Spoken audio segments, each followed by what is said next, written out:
Hello all and welcome to video classes by Contour Institutes. Today we will be discussing the next part, deriving a demand curve from indifference curve and the budget constraint.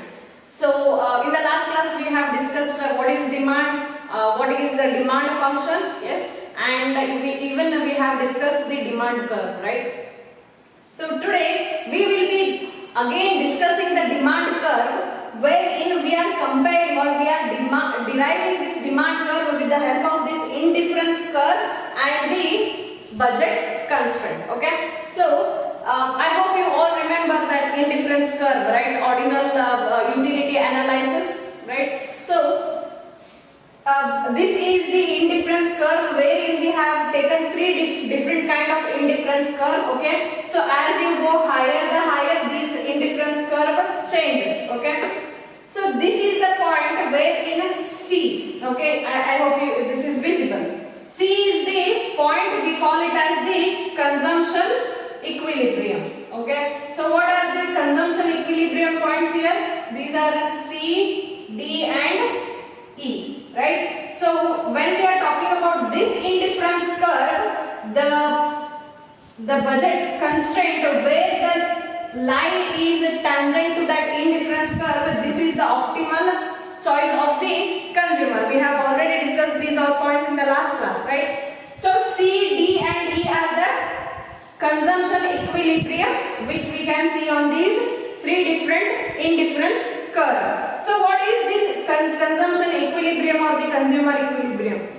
This is the point wherein a consumer is satisfied with the combination of two goods in a bundle. So the combination of mango and the oranges, okay, so the M3 mangoes and the O1 combination of mangoes is giving a consumer the total satisfaction, the total utility from this point. So that's the reason we call it as the consumption equilibrium. This defines the total satisfaction by a consumer which he is receiving from the combination of the bundle, the combination of the goods in the bundle. So we have three consumption equilibrium on the three different indifference curve. So we can see this when the indifference curve is little lower from the origin, we can see for M3 and M1 he is satisfied at the point C, because this is the budget set where he can purchase only in this area, right? In this from A to B1. He cannot buy out of this area. So where this indifference curve touches, that's the optimal point wherein he will be satisfied with that combination of bundle. And as we go to the higher indifference curve, as we go to this curve, okay, here he is got a little more liberty to buy goods and services which are available, the combination of the goods, the bundle, okay. So when this A to B1, B2, this is the budget constraint, right? So he can buy only goods in this line, he cannot go out of this. So A to B2 is the line and this is the indifference curve wherein D is the point, it is tangent. Okay, so this indifference curve is touching at the point D. So this shows when there is a higher indifference curve, D is the consumption equilibrium where the consumer will be satisfied with that combination of bundle. And as you go to the next or the higher indifference curve, which is this curve, you can see this is the point, because as it go higher and higher, what happens?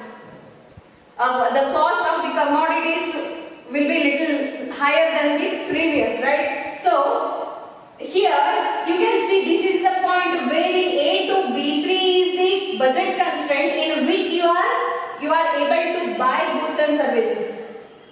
Out of this area you cannot, right? So when this indifference curve or where this indifference curve is touching this budget constraint is the at point E. So this is also consumption equilibrium. So here this point shows us that the consumer is fully satisfied with the combination of mangoes and the oranges. So this is how we understand the indifference curve and the budget constraint with the help of the demand curve. I hope this is clear. And when we move to this graph shows us the price and quantities of one good. So let's consider here as the mangoes.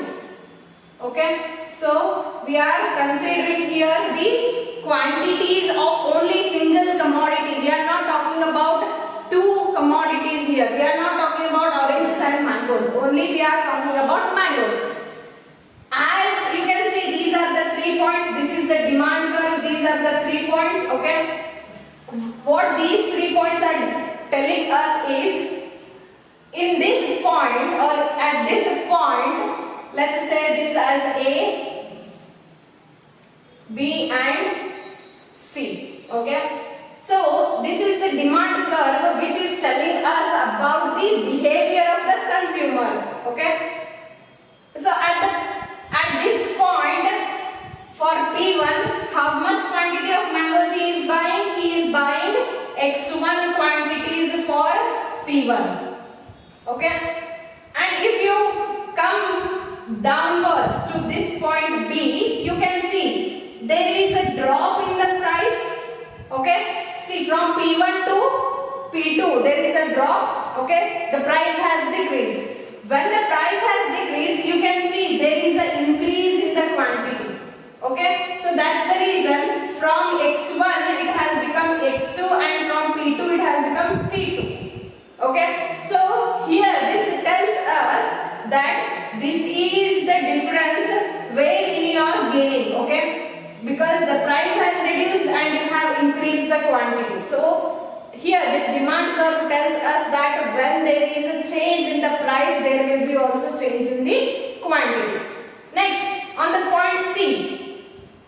Okay, you can see from P2 to P3 the price has reduced and here you can see the quantity has been increased. So by this we understand how the prices decreases, the quantity of the commodity increases. Okay, so the buying behavior of a consumer is being understood here very well. Okay, when the price decreases, the consumer tends to buy more and more quantity of the commodities. If the prices are higher, then is he going to buy the quantities in a bulk? No. When the prices are less or when the prices fall from one price to the another price, then the commodity, the quantity of the commodity he is buying will be increased. So that's the reason this demand curve tells us about the price and the relationship between the price and the quantity. When there is a change in the price, there will be change in the quantity. That's the reason demand function is derived as a y is equal to f of x,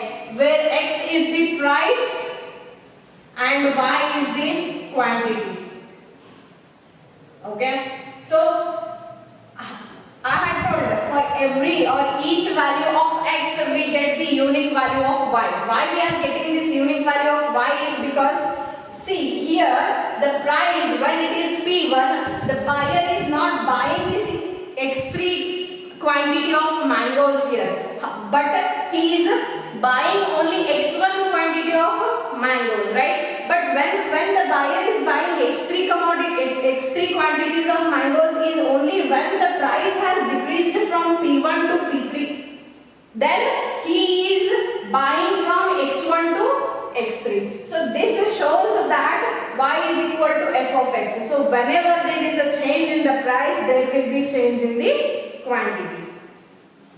So here we have two kinds of effect. One is substitution effect and the income effect. What is this substitution effect?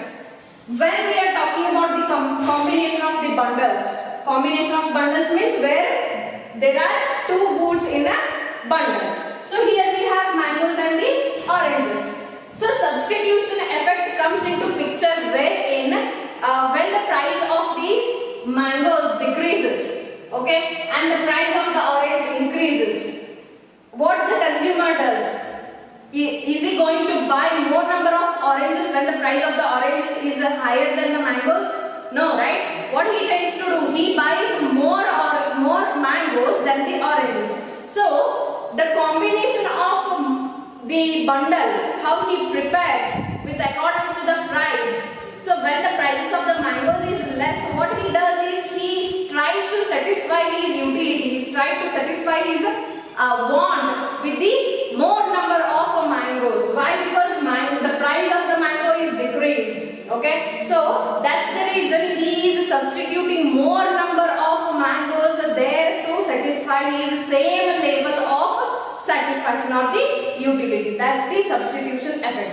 And the income effect is when the price of the one commodity increases, then what the consumer tends to do here? He is not going to buy that commodity in more, but he will buy less. So that's the income effect which we will understand, which we have understood under this demand curve with the help of the indifference curve and the budget constraint.